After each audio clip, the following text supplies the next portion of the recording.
Hello दोस्तों, UPSC Hindi के online study platform में मैं निशांत त्रिपाठी आप सभी का स्वागत करता हूं। और जैसा कि 24 दिसंबर से इस बात का अंदाजा लगाया जा रहा था कि कैलेंडर आने वाला है, कैलेंडर आने वाला है, ठीक है। और आयोग एकदम इस बात को ठान चुका है कि जितनी भी इंटरनल न्यूज आएगी ना, उससे इतर जाके सारा काम करेंगे, ठीक है।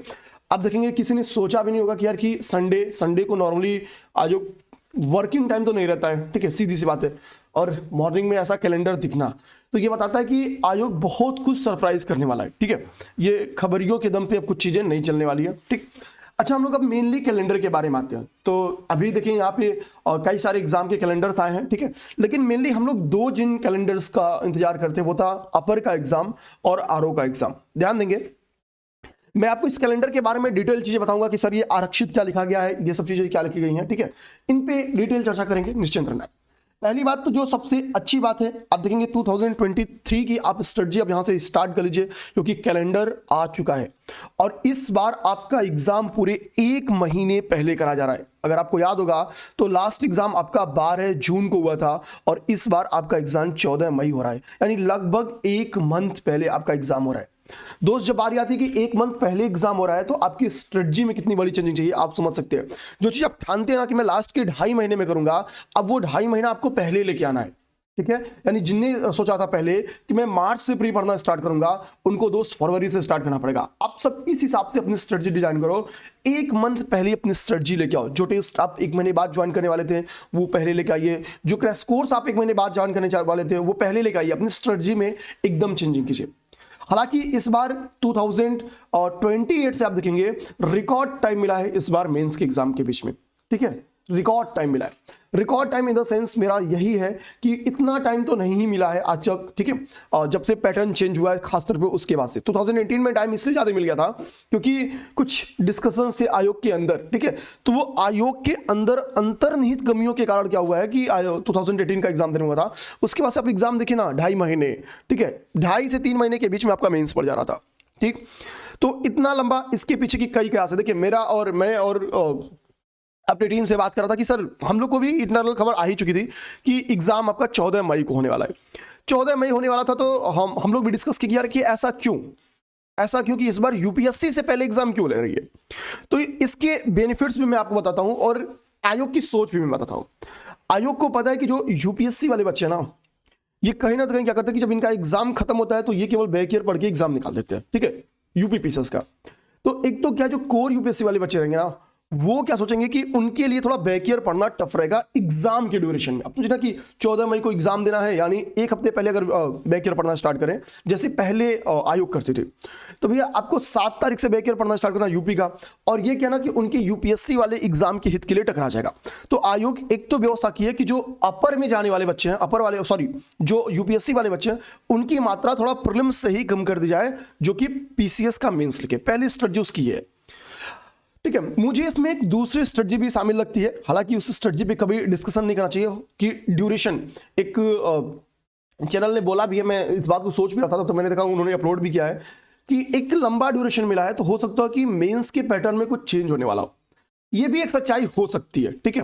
और मैं यही कहूंगा कि अभी सामने प्रीलिम्स है, तो अभी आप लोग क्या करें ना कि अपनी ताकत, जब तक नोटिफिकेशन ना आ जाए ना कि क्लियर अगला पैटर्न क्या है, तब तक आप लोग अपनी प्रीलिम्स कुछ लगे मेंस में, ठीक है। जैसे इस वक्त यूपीएससी हिंदी की ध्रुव बैच चल रही मेंस के लिए, आप एक पेपर तो कम से कम अच्छा कर लीजिए, ठीक है। जीएस तो चारों पेपर रहने वाला है, ठीक है, इसमें कोई डाउट नहीं है। जनरल हिंदी रहने वाली है, कोई डाउट नहीं है। तो जो चीजें रहने वाली है ना, उस पर एक अच्छी पकड़ बनाओ, सीधी सी बात है।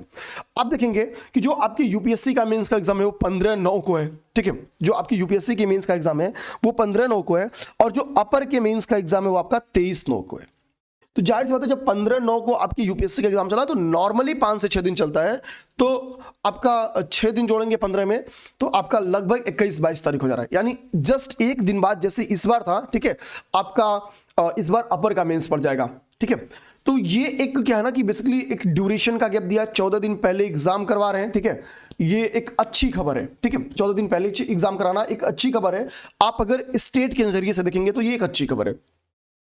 अच्छा दोस्त, बीच बीच में आपने आरक्षण, आप सोचेंगे सर आपने बोला था कि आरओ का भी ऐसा नोटिफिकेशन आने वाला है, लेकिन आया नहीं, कुछ कैलेंडर में तो आरओ का नाम ही नहीं है। ठीक है, आप देखेंगे मुझे आरओ का नाम तो नहीं दिखा, क्योंकि यहाँ पे सहायक वन एवं क्षेत्रीय अधिकारी आप देखेंगे कहीं उत्तर प्रदेश न्यायिक सेवा, ठीक है, अपर की बात किया है, खाद्य निरीक्षक, आपको आरओ की बात कहीं नहीं दिख रही है।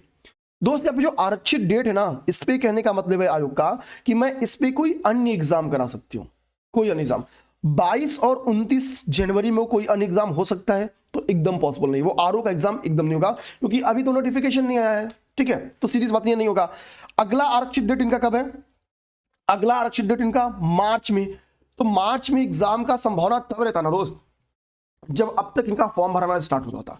तो मार्च तक तो किसी भी कीमत पे एग्जाम नहीं करा पाएंगे। और अगले एग्जाम इनके देखेंगे, इन्होंने डेट आरक्षित किया है अप्रैल में 2, ठीक है, अप्रैल और मई में इनकी आरक्षित डेट है। तो अब कितना भी जल्दी कराएंगे ना, तो ये अप्रैल और मई में रख सकते हैं। लेकिन मेरा मानना है कि अब ये आपका डेट चला गया है, ठीक है, ध्यान देना है, ये आपका आरओ का एग्जाम या तो आपका 6 और 11 और 18 इन 3 जून में, जो जून की डेट्स हैं, इसी में एग्जाम आपका जाएगा।